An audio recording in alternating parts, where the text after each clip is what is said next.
nagpapaalala sa bawat isa. Alhamdulillah. Ngayon, lalong-lalo na nakapaikot tayo sa mga non-Muslim. Pero hindi nangangahulugan na nag-iisa tayo o sa marami tayo nakabase sa unang-una yung ikhlas, yung pananalig natin sa Allah subhanahu wa ta'ala, yung sinseridad ang ating paniniwala, yung talagang walang anong pagkukunwari. Ito ay dapat ay talagang taos-puso nating kilalanin at sabayin ng Allah. Yung talagang sinuko natin ang buong ang ating sarili na sinuko natin. Ngayon, wala nang ibang mabiyaya na nakamit ng isang tao kundi ang nagabay. Kaya tayo, alhamdulillah, mapalad tayo dahil tayo ay napabilang sa ginabayan ng Allah subhanahu wa ta'ala. Ang daming mga tao na nagpupursige sa kanilang mga paniniwala, ngunit nakakalungkot, sayang ang kanilang mga gawa dahil wala sila sa katotohanan. Dahil ang Allah subhanahu wa ta'ala ay sabi niya, inna dina indallahi al-Islam. Walang ibang reliyon sa kanyang paningin, kundi ang reliyong Islam lamang. Kaya napakalinaw na ang Islam lamang ang tunay na reliyon. Kaya nakakalungkot sa mga kapwa nating mga tao na wala sila sa katotohanan. Sayang ang kanilang mga mabubuting gawa. Ang kabutihan, hindi katuwiran. Gumagawa ako ng kabutihan. Hindi ron.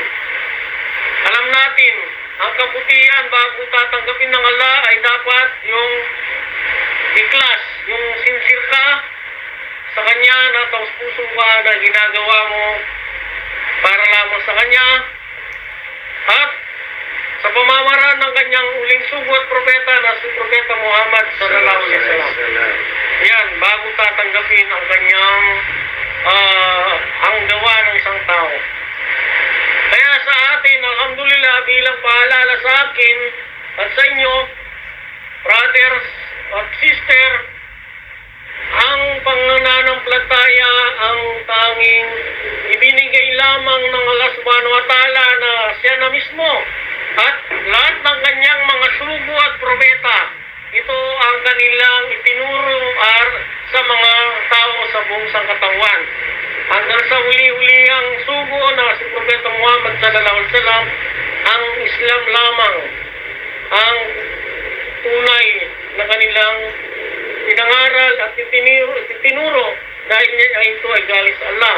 Katulad sa malapit na kahulugan na sino man ang nagangad ng ibang reliyon maliban sa reliyong Islam, sila ay mga talunan sa araw ng paghukom. Dahil ang Islam lamang ang tatanggapin ng Allah, wala nang iba. Kaya yun. Kaya tayo bilang mga Muslim na, lagi nating isipin at isapuso na ang Allah ay dapat tayo ay may mananatili ang takot natin sa Kanya. Tayo ay pinayuan na. Katulad to ay lagi natin naririnig, lalo na pag Friday, anong sabi ng Allah? A'udhu billahi minasyaitanir rajim.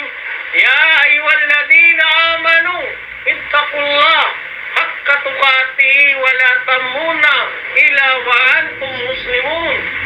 O kayong mga mananampalataya, huwag niyong hayaan na kayo ay bawian ng buhay maliban na lamang na kayo ay mga Muslim.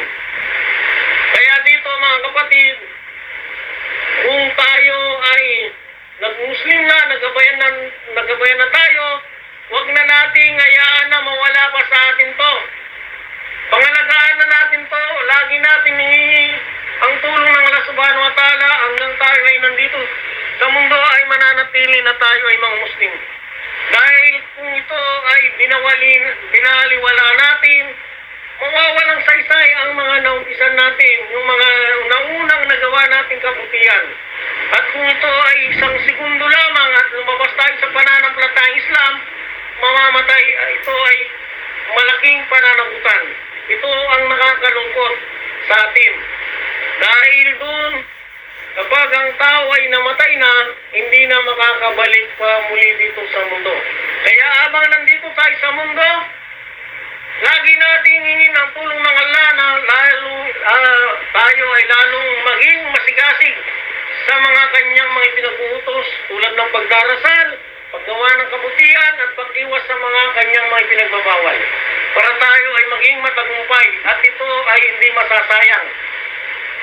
Merong nabanggit sa mananakuran, sa malapit na kaulugan, kapag ang tao ay namatay na at nakita na niya ang katotohanan na talagang napakatindi ang kaparusaan, siya ay humingi ng pangalawang pagkakataon.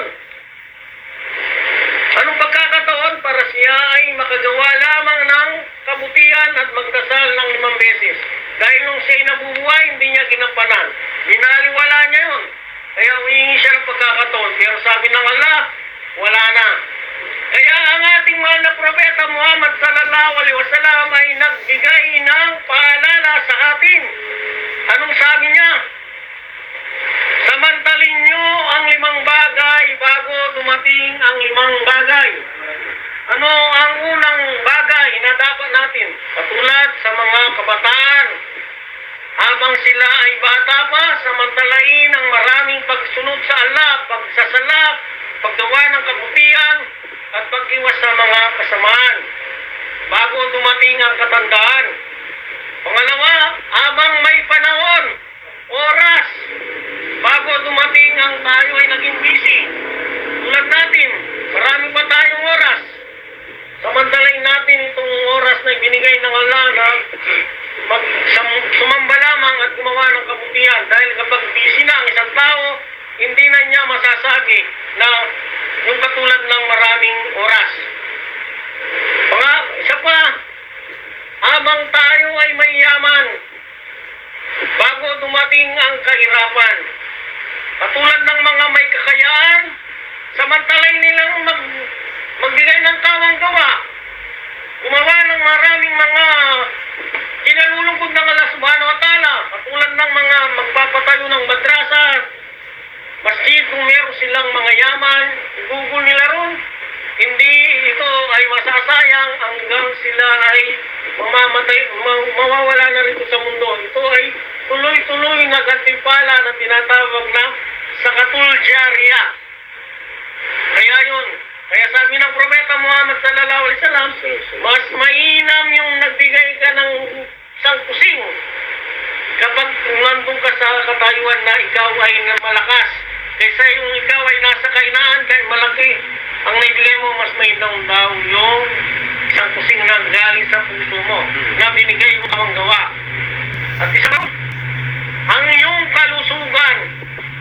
Habang malusog ang pangangataw natin, ay samantalain natin ang pagsamba sa Allah subhanahu wa ta'ala. Dahil kapag bumating ang kasakit, yung sakit, meron na tayong mga nararamdaman sa ating katawan, ang mga dating mga kaya ng mga pagsasala ng maayos, yung pagpapatirapa, pagpapatayo, hindi na niya magagawa yon.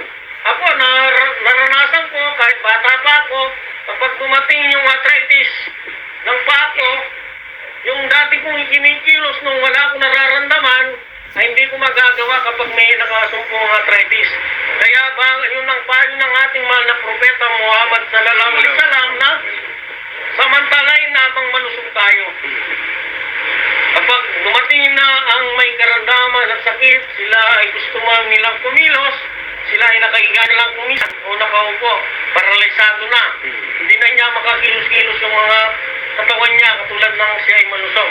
Panglima na pagpapayo, samantalain mo habang ikaw ay may buhay bago dumating ang kamatayan. Dahil kapag ang isang tao ay namatay na, wala na, iinto na ang kanyang mga gawa.